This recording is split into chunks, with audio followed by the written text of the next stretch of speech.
माननीय अध्यक्ष जी, अभी जब नियम 58 के तहत मैं जवाब दे रहा था, जो हमारे माननीय सदस्य जी के कहने पे मेरे द्वारा कुछ शब्द ऐसा बोला जिसे बहुत तोड़ मरोड़ के पेश किया जा रहा है।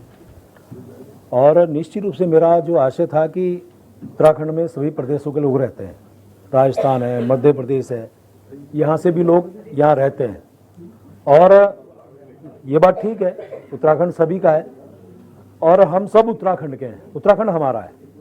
ये बात मैं सिर्फ इसलिए कह रहा हूँ, कुछ बातें बाहर बहुत ज़्यादा उसको तोड़ मोड़ के पेश की गई।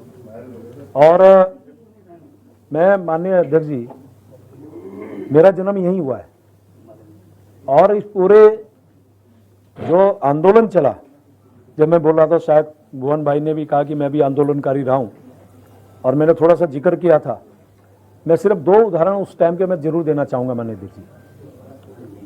मुझे याद है कि जब मैं डोयला रहता था तो उत्तराखंड आंदोलन में मेरी बहुत उग्र भूमिका थी। हम कभी रेल जाम करना, बस जाम करना, बाजार बंद करना, ये सब हम उस समय करा करते थे। और माननीय अध्यक्ष जी, जब 1994 में स्वर्गीय इंद्रमणि बडोनी जी, जिन्हें हम उत्तराखंड का गांधी बोलते हैं, उन्होंने आह्वान किया था दिल्ली चलो, 2 अक्टूबर 1994 में, और मैं वहां गया। आप सब जानते हैं उस समय बसों से जाना होता था। और जब ये पता चला कि मुजफ्फरनगर में घटना हुई है, बहुत व्यापक जानकारी नहीं थी, इतना ही पता चला वहां गोलियां चल गई, कुछ लोग शहीद हो गए, कुछ बहनों के साथ दुराचार हुआ और मेरे से रहा नहीं गया। मैं उसी समय वहां से चला कि मुझे मुजफ्फरनगर जाना चाहिए। और मैं जब वहां से चला तो मेरे साथ एक खिलाड़ी साथी रहा मेरा, डबराल, पूरा नाम मुझे उसका पता नहीं, आईडीपीएल का रहने वाला है, डब्बू में उसको हम बोलते थे। मैंने कहा डब्बू भाई, वहां एक घटना होगी, चलते हैं, मुजफ्फरनगर चलना है। कि कैसे जाएंगे? मैंने देखते हैं कैसे जाएंगे। अब आप देखिए, उसने मना कर दिया और 1-2 साथी मिले जो जानकार थे, उनसे पूछा, क्योंकि भीड़ बहुत थी, जो मिलते थे उनसे पूछता गया, उस सबने इनकार कर दिया। और ये जानते हुए कि वहां गोलियां चली, ये जानते हुए कि लोग शहादत उनकी हुई है, और मैं ट्रक में बैठ के, भुवन जी, मैं ट्रक में बैठ के अकेला दिल्ली से मुजफ्फरनगर के लिए चला। मैं जानता हूं कि वहां गोलियां चलेंगी, पुलिस जो व्यवहार कर रही सब जानते हैं, पूरा सदन जानता है, सदन के अलावा पूरा उत्तराखंड जानता है, पूरा देश जानता है। और मैं वहां से इसलिए चला कि मेरे उत्तराखंड के लोग हैं, मेरे क्षेत्र के लोगों के साथ, मेरे इलाके के लोगों के साथ, उस टाइम उत्तराखंड नहीं बोलते थे, उस टाइम उत्तर प्रदेश ही था, लेकिन हमारे लोगों साथ बदतमीजी हुई। और वहां जाके मैं ट्रक में बैठ के आया। बाय द वे, मैं वो नाम भी उल्लेख करूंगा कि मैं जब मेरठ पे एक रेड लाइट पे गाड़ी ट्रक रुका तो सामने एक राजेंद्र जोशी पत्रकार थे, वो बेचारे आज दुनिया में नहीं है, मैं उनको श्रद्धांजलि भी दे रहा हूं। वो एक वैन, सफेद रंग की वैन में जा रहे थे, माननीय मनोहर कामध्यानी जी, हमारे वरिष्ठ नेता है, उसमें बैठे थे।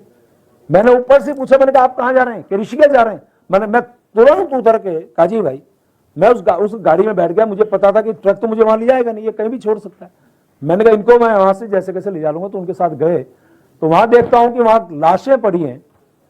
और एक हमारी मालती शर्मा करके हमारी राज्यसभा सांसद हुआ करती थी, वो उनकी देखभाल कर रही थी। पीछे से एक आवाज आई, पीछे से, प्रेम अंकल। मैंने कहा कौन है पीछे? देखा तो मेरा एक कार्यकर्ता था, संतोष ने, कि आज भी जिंदा है, उसका लड़का, उसको गोली लगी थी। उसने मुझे कहा अंकल मेरे गोली लगी है, मैं चिंता मत करो।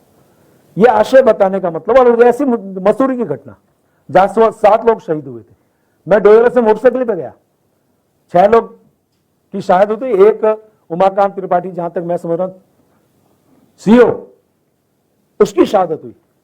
और उस समय सबसे पहले मैं मोटरसाइकिल पे पहुंचने वाला व्यक्ति था।